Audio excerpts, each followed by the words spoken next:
Soy el padre Gustavo Pascual. He querido titular esta explicación del Evangelio "La fuerza de Dios subyace en su iglesia", y es del martes 30 del tiempo durante el año. El Evangelio es Evangelio de Lucas, capítulo 13, versículo 18 al 21. Decía pues: ¿a qué es semejante el reino de Dios? ¿A qué lo compararé? Es semejante a un grano de mostaza que tomó un hombre y lo puso en su jardín, y creció hasta hacerse árbol, y las aves del cielo anidaron en sus ramas. Dijo también: ¿a qué compararé el reino de Dios? Es semejante a la levadura que tomó una mujer y la metió en 3 medidas de harina, hasta que fermentó todo. Palabra del Señor. Gloria a ti, Señor Jesús. Explicación. Estas dos son semejanzas del reino de Dios, características de la iglesia que se estaba formando cuando Cristo las pronunció. La parábola del fermento, al igual que la del grano de mostaza, se refiere al origen pequeño del reino de los cielos y a su grande y súbito desarrollo. La de la levadura habla del desarrollo del reino producido por una fuerza interior misteriosa. La segunda, la semilla de mostaza, del comienzo pequeño del reino hasta su enorme desarrollo. El reino de Dios ha tenido un principio intraterreno temporal y va a tener un fin intraterreno en cuanto al movimiento. Terminado el tiempo, sufrirá una transformación de terreno en celestial, de temporal en eterno. El reino de los cielos lo trajo Jesús en su encarnación y lo comenzó a predicar después del bautismo. El reino está cerca, está entre vosotros. El reino de los cielos es el mismo Cristo continuado en la iglesia. Jesús lo fundó en Cesarea de Filipo y puso como fundamento a uno de sus discípulos, Pedro, la roca. Este reino tiene un fin, la vida eterna. Su fin terreno es la transformación en el reino eterno. El reino se desarrolla por un movimiento interno que le ha dado Dios y se dirige a su fin, no a un fin querido por sí mismo, sino según el querer de Dios.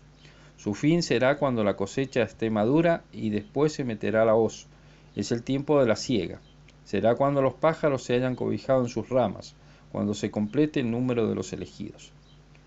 La extensión de la iglesia a todo el mundo, partiendo de un pequeño puñado de hombres que habitaban un rincón insignificante del mundo, manifiesta su sobrenaturalidad, porque, aunque haya causas naturales que favorecieron su expansión, hay más causas naturales que han querido aniquilarla. Pero la iglesia es dura de matar, porque es Cristo Dios el que la sostiene. La iglesia es algo visible, como el grano de mostaza, lo cual refuta el protestantismo que dice que es algo invisible. La iglesia durará hasta que Dios quiera contra los racionalistas que sostienen que Cristo creía en la parucía inminente. Terminará su ser histórico para transformarse su ser en metahistórico, porque terminada la historia toda será gloriosa y formada por hombres resucitados. La iglesia está insertada en la historia humana, porque está formada por hombres, pero se mueve según el querer de Dios, según la voluntad de Dios, manifestada en el tiempo por la historia. La historia es una, la que Dios maneja según su querer. La historia que hacen los hombres forma parte de la única historia, pero es Dios en definitiva el que tiene un fin para la historia y por ese fin se mueve la historia. Se mueve hacia el fin que le ha dado Dios. Ese fin es recapitular todas las cosas en Cristo, en el Cristo total, cabeza y cuerpo. La historia de la iglesia forma parte de la historia sagrada. Dios, a pesar de la historia que van haciendo los hombres, historia que muchas veces se mueve al margen de Dios, dirige la historia hacia su fin y permite el pecado y hace de las obras de pecado obras de abundancia de gracia. Y así va dirigiendo la historia hacia su fin. Tuerce la historia desviada por el hombre hacia el fin que él le ha puesto. Dios muchas veces interviene en la historia de los hombres y cambia su curso según los planes eternos y en favor del fin establecido por él. La iglesia se ha extendido a todo el mundo, pero tiene que albergar en sus ramas a todos los hombres que Dios ha elegido. La iglesia llegará a su perfección cuando alcance el fin que le ha dado Dios, aunque llegue con un puñado de hombres como cuando comenzó.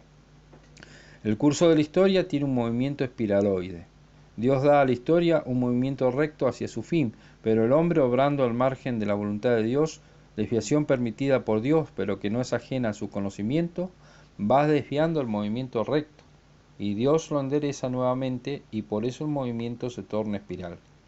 La Iglesia viaja en esta nube de la historia y sigue su movimiento porque, aunque es santa, está formada por hombres y sigue el curso de la historia dentro de la única historia que es la de Dios. La historia que van haciendo los hombres no es independiente, aunque así se crea y así lo crean los que viven y proclaman ser autónomos respecto a Dios, porque Dios, en definitiva, es el que tiene determinado el día y la hora en que la historia, el tiempo y la creación actual, con todos sus seres, terminará para ser transformada. Este fin de la historia terrena será el comienzo de la metahistoria, en la cual todo será transformado y será eterno. La Iglesia dejará su fase de militante y purgante y será una, triunfante. La Iglesia será transformada en la Jerusalén celeste, la esposa del Cordero, y estará unida a su esposo eternamente. Y luego todas las cosas se someterán a Cristo y Cristo a Dios, para que Dios sea todo en todo, como dice San Pablo en la primera carta a los Corintios capítulo 15. Lo que más llama la atención y hay que hacer notar es la fuerza, la virtualidad del grano para desarrollarse. La fuerza que tiene el reino para desarrollarse es semejante al que tiene la semilla naturalmente, para crecer, pero en el reino la causa de su desarrollo no es de orden natural, sino sobrenatural. Es la fuerza de Dios mismo la que hace desarrollar el reino, y así como la fuerza de Dios no se puede detener, así el desarrollo del reino no puede verse truncado, sino que se desarrolla hasta alcanzar su perfección. Dios tiene pensado eternamente el desarrollo del reino y lo va realizando por su divina providencia hasta que llegue a su culmen. No hay fuerzas naturales que puedan cortar este desarrollo. Es cierto que hay fuerzas que se contraponen al desarrollo del reino, pero no pueden contra la fuerza de Dios que subyace en este movimiento. Quizás retarden o desvíen en cierto grado el desarrollo lineal del reino, pero ninguna de estas contradicciones escapan a la permisión de Dios que las permite en su providencia, pero que no frustran el desarrollo del reino que seguirá hasta incluir dentro de sí al último predestinado de la historia. La fuerza de Dios que está detrás del desarrollo del reino nos debe dar ánimos para emprender grandes empresas por el reino, sabiendo que la causa es triunfal, y sobre todo confiando porque Dios está detrás del desarrollo de esta empresa. Ánimo y confianza que no están disociados, sino que se apoyan en la misma fuerza de Dios. Es poco lo que podemos hacer. Sin embargo, Dios cuenta con lo poco que podamos aportar. Nuestro trabajo de abonarla, de regarla, de aporcarla. Cosas que serían inútiles sin la virtualidad del crecimiento de la semilla, es decir, sin la ayuda de Dios, sin la fuerza que actúa con protagonismo en esta empresa. Pero con ese poco que aportamos, cuenta Dios que en sus designios eternos así lo tiene pensado. A Dios rogando y con el mazo dando.